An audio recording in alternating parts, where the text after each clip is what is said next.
السلام عليكم حبايبي، ازيكم؟ النهارده هنعمل ايه بقى؟ النهارده هنعمل التليفون الانتيكه ده.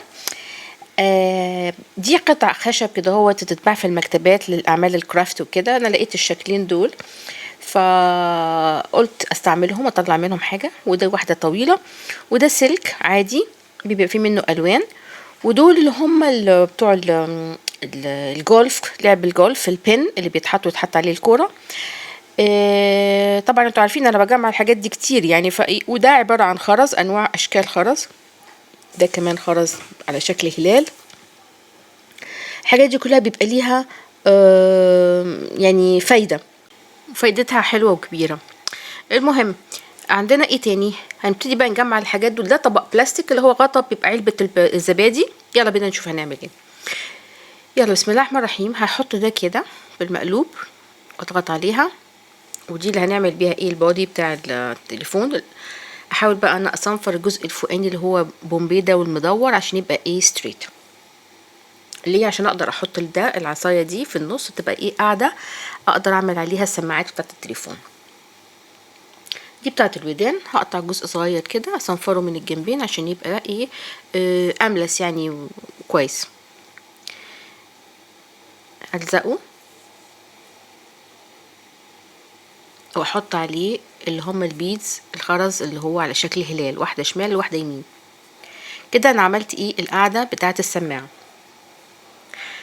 احسبها على جنب لما نيجي نعملها سبراي. اجيب بقى دول اللي هو بتاعه الجولف واقصهم وابتدي باي طريقه، طبعا يا اما بالزراديه او المقص او منشار او اي حاجه، وابتدي اصنفر الجزء اللي قصيت منه عشان يبقى ايه متساوي. اجي بقى بالشنيور شنيور، اسمه شنيور واعمل ايه الخروم اللي هي بتبقى قدام دي عشان ندي انطباع ان هي سماعه. 5 دقايق ما يدور وواحده في النص. اجي للتاني برضو اعمل نفس الموضوع واصنفرهم. شايفين شكلهم ازاي اهو. نيجي بعد كده بقى نشوف حجم السماعة هتبقى قد ايه. نروح جايين قصين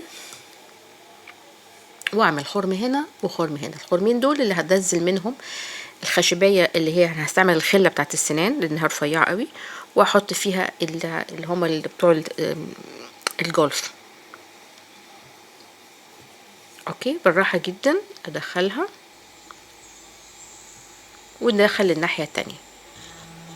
اعمل خرم هنا في الجنب عشان انا عاوزة ان انا اعملها واحدة نازلة ستريت والتانية بميل تدي شكل احلى.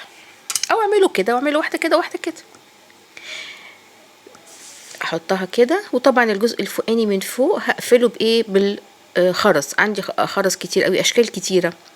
اختاروا بقى ايه اي شكل حلو تحطوه. اهي هتبقى عاملة بالشكل ده. اول ما النسبة بقت تمام وكويسة ابتدي بقى ايه ان انا الزقهم. مفروض ان احنا هي دي عندي طلعت كبيرة شوية فانا ايه اعمل خط كده واحاول اشيل الزيادات واصنفرها بعد كده. خشب مع خشب فاحنا عاوزين نلزقهم بالبي في جلو. البي في جلو انا بحبه بس هو بياخد وقت، بس انا عشان هنا بصور فيديو كده فبستعمل على طول السوبر جلو عشان موضوع الوقت. انتوا بقى لو بتعملوا مش عندكمش تصوير وكده فايه البي في جلو الابيض بيبقى اقوى واحلى وما بيوسخش الايدين كمان يعني. سوبر جلو ده حالته حاله. كل ما اعمله واستعمله لازم يمسك في ايديا ويمسك في المانيكير ويبقى ما اقدرش اكمل الفيديو.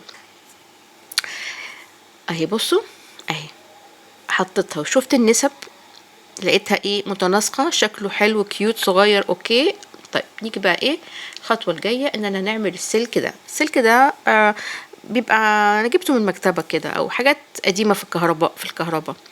هو المفروض لو عندي اسود كان يبقى حلو بس انا ما عنديش اسود، رحت ايه مستعمله الاخضر وهديله سبراي. الفه بالطريقه دي.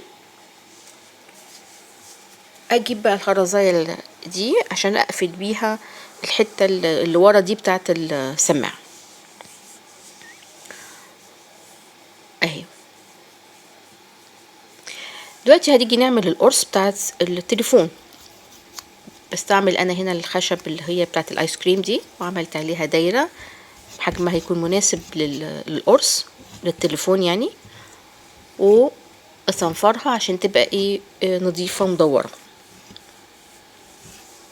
تمام كده.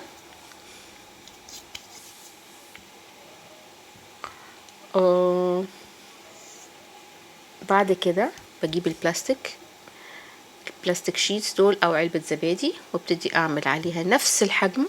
اوكي، عشان هو ده اللي انا هعمل فيه الخروم بتاعة التليفون.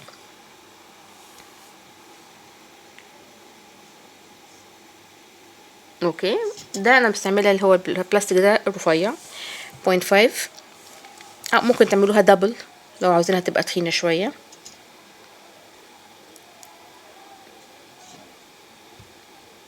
اجي بقى هنا احدد المكان اللي انا هعمل فيه الفتحات.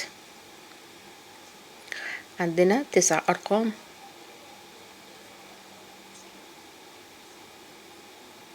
والصفر، وفي مكان وفي النص هنا هحط دبوس. اوريكم ازاي دلوقتي.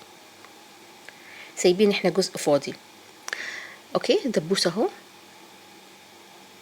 بالشكل ده.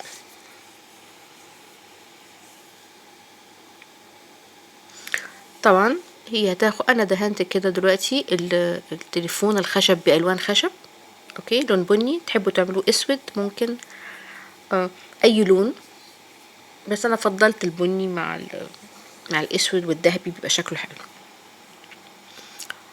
ابتدي بقى الزق الخشبايه دي عليه بميل شويه. طبعا زي ما اتفقنا البي في جلو احسن، واديت سبراي بقى للحاجات ديت. شايفين لون نحاسي كده حلو. ونبتدي نلزق دي فوق.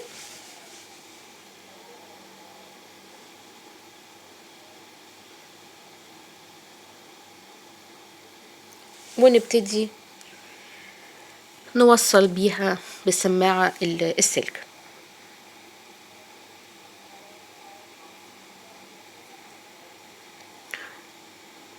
ميني تليفون انتيك تحطه في بيت العمدة. ادينا وصلناه، ونبتدي ونحط بقى الجزء الفوقاني.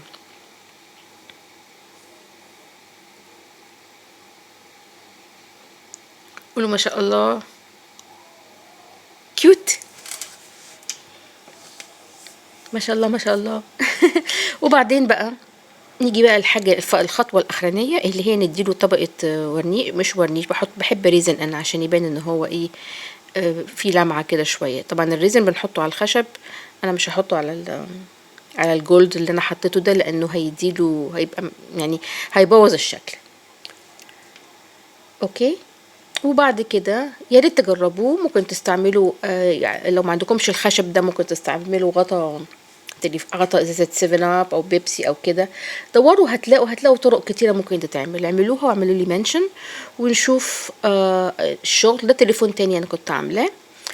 يا رب يعجبكم، ولو عجبكم اكتبوا لي لايك وشير وسبسكرايب عشان توصلوا القناة دي. اشكال تانية انا عملتها، يا رب تعجبكم. باي باي. Thanks for watching. If you really like the video, please like, share, subscribe and turn the notification on. Hope to see you in my next video. Bye bye.